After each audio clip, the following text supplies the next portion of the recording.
Paz do Senhor Jesus Cristo, queridos preciosos irmãos. Glória a Deus pela sua vida. Estou com a minha Bíblia aberta aqui em Romanos capítulo 6, versículo 14. Porque o pecado não terá domínio sobre vós, pois não estáis debaixo da lei, e sim da graça. Sob os domínios da graça. Debaixo do sangue de Jesus, um coração temente, terra boa, na unção e direção do Espírito Santo, podemos com certeza ver a ação de Deus em nós e através de nós cada vez mais. Aquele que começou em nossa boa obra é fiel para ir completando.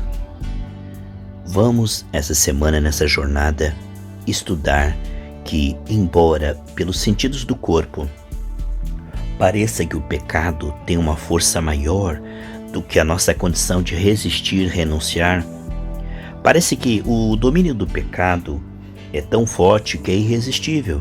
É assim que o inimigo faz via carne para convencer. São sofismas e fortalezas na mente. Sofismas são mentiras que parecem verdade. Através de sensações, impressões, emoções, circunstâncias. São resíduos da queda, são força vencida. Jesus na cruz quebrou o poder do pecado. O destruiu completamente. Mas o pecado parece forte. E este é o trabalho do diabo através da carne, nos fazer ceder ao pecado sem precisar. Em 2 Pedro, capítulo 1, diz que nós recebemos uma nova natureza, através da qual já escapamos do domínio do pecado. Meus amados irmãos, a Bíblia diz que a lei do Espírito de vida nos livrou da lei do pecado da morte. Romanos 8:2. Vamos meditar sobre o domínio real. Sabe, se nós recebemos informações apenas pelos nossos sentidos físicos, começaremos a pensar que o pecado é poderoso. Mas nós sabemos que Todo-Poderoso é o Senhor em nós, Cristo em nós, esperança da glória. Amados, Jesus diz em Mateus 28, do 16 em diante, todo o poder me foi dado nos céus e na terra. Amém, pessoal? Sabe que Faraó parecia tão poderoso? Mas na verdade, quando Deus agia em Moisés, através de Moisés, revelou que o poder pertence a Deus, como diz o Salmo 62. Todo poder pertence a Deus. O gigante Golias parecia tão poderoso, né? As muralhas de Jericó pareciam tão poderosas. O exército de Faraó correndo atrás do grupo pequeno ali de Israel parecia tão poderoso, acuado diante do mar. A morte de Lázaro parecia tão poderosa. A doença daquele homem ali na Porta Formosa parecia tão poderosa. E Pedro e João discerniram que todo o poder está no nome liberado, no Espírito. Aí está a lei do Espírito de vida. Uma pessoa que anda com Deus, o perfeito amor de Deus lança fora todo medo e começa a perceber que Deus é maior e melhor que tudo. Como nós estudamos quarta-feira passada, que os olhos do Senhor passam por toda a terra para se mostrar forte com aquele cujo coração está inteiro no Senhor. Veja, vamos falar como reverter esta fortaleza na mente para percebermos os domínios da graça. Porque desde a queda, o homem nasce separado de Deus. Desde a queda de Adão e Eva, os sentidos foram cegados lá em 2 Coríntios 4:4. E o homem então vê, segundo a dimensão da carne, pela influência das trevas. Então, aquilo que parece poderoso, o pecado, irresistível ou até bom, é apenas engano, porque bom mesmo é o Senhor. Deus quer se mostrar forte, o perfeito amor de Deus. Veja bem, queridos e amados irmãos, o caminho de volta, né? Arrependei-vos e convertei-vos. O homem está de costas para Deus, idólatra, enganado, hipnotizado pelo pecado. Agora, a graça tem essa presença em nossa vida pelo Espírito Santo, um trabalhar diário. Amém? Dá-me, filho meu, teu coração. Provérbios 23:26. Maravilhoso essa comunhão com o Senhor, né? O culto racional. Romanos 12:2. E vai experimentando a boa, perfeita e agradável vontade de Deus. Salmo 27:4 diz: uma coisa pedi ao Senhor e a buscarei, que eu possa contemplar a formosura do Senhor e aprender no seu santo templo. Veja que a alma do homem está apegada à carne e apaixonada pelo pecado. Sabe quando uma mulher está apaixonada por um homem que bate nela e que é violento e que é sem alma. Então ela está namorando esse homem. E de repente, ela ainda é solteira, né? Porque se for casada vai ter que converter esse homem, né? Ela não, o Espírito Santo. Mas vamos dizer que ela estava namorando este homem e de repente ela encontra um outro que é atencioso, dá amor e realmente cuida dela.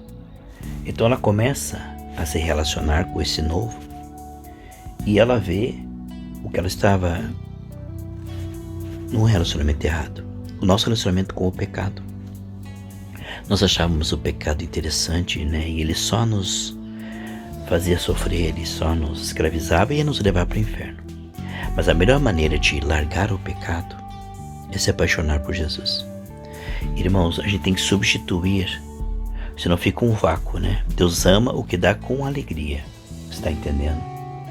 Se o homem, ele abrir mão do pecado, como o pastor Cláudio pregou ontem, o rigor ascético lá de Colossenses 2, ele está tentando controlar a sua carne pela alma. Isso é totalmente inútil. É só pelo Espírito, Romanos 8,13, que nós mortificamos as obras do corpo. Então, quando o homem, ele tenta abrir mão do pecado por medo do inferno, ou abrir mão do pecado porque ele sente as necessidades, ele vai fazer isso com tristeza, porque a carne dele ainda gosta. E a alma dele ainda está inclinada para a carne, você está entendendo? Então ele abre mão por tristeza, por necessidade. Mas se ele se apegar no Senhor, né? Quando um homem encontra um tesouro num campo escondido que vale mais que toda a sua vida, né? Quando aquela mulher disse, olha, eu encontrei essa água, como é que eu faço para beber? Jesus falou, vamos abrir mão do pecado. Quem beber dessa água não terá sede de outra coisa. A melhor maneira de largar o pecado não é decidir largar o pecado, porque a carne vai largar o hábito, mas vai continuar gostando. O Senhor quer nos libertar profundamente, o querer efetuar. Então, a melhor maneira de nós desapegarmos do pecado é nos apegarmos no Senhor. Entende? Ontem o pastor Cláudio trouxe uma mensagem muito verdadeira, até aconselho vocês a ouvirem mais uma vez, sobre a importância de confessarmos e abandonarmos o pecado. Uma mensagem muito verdadeira, muito sincera. Em cima disso, vamos trabalhar essa semana sobre como nos livrar do pecado, que é realmente pela graça. Nós, meus queridos e amados irmãos, nascemos apaixonados pelo pecado. E se nós tentarmos parar com o pecado, sem, como o pastor Cláudio falou ontem, sem entendermos o porquê, né? Por medo do inferno, ou porque temos que, né? Muitos pastores, igrejas religiosas até não explicam. E ontem o pastor Cláudio foi muito feliz em explicar direito sobre a graça. Amados, a melhor maneira de sair do pecado é ir se voltando ao Senhor. Você vai sendo suprido de uma maneira que aquilo vai substituindo o prazer que você buscava no pecado e não achava. O pecado promete prazer, mas só traz dor e condenação e culpa, né? Então tudo que nós buscávamos no pecado nós vamos encontrar no Senhor. Então você cessar essa paixão pelo pecado, se apaixonando pelo Senhor, é maravilhoso. Um amor pelo Senhor. Amarás o Senhor teu Deus de todo o coração. À medida que você começa a se interessar por Deus, meditar na palavra, estar no meio do povo de Deus, como o pastor Cláudio falou ontem, você vai vendo uma virada de chave, porque Jesus vai suprindo, conquistando, consolando. Ele vem substituir o pecado de uma maneira tremenda e tão satisfatória que nós começamos a não ter mais solidão, tristeza, mesmo no meio da aflição, da prova. O perfeito amor de Deus lança fora todo medo. Eu quero que você entenda que apegar-se no Senhor é o único que te fará deixar de amar o pecado, não só de praticá-lo. Ontem ouvimos uma mensagem do terceiro céu, quero até que você ouça novamente, sobre a importância de confessar, abandonar o pecado e se voltar para Deus. E durante essa semana queremos falar de como esse processo maravilhoso sobre os domínios da graça. A graça te dá condição total para conseguir isto em nome de Jesus.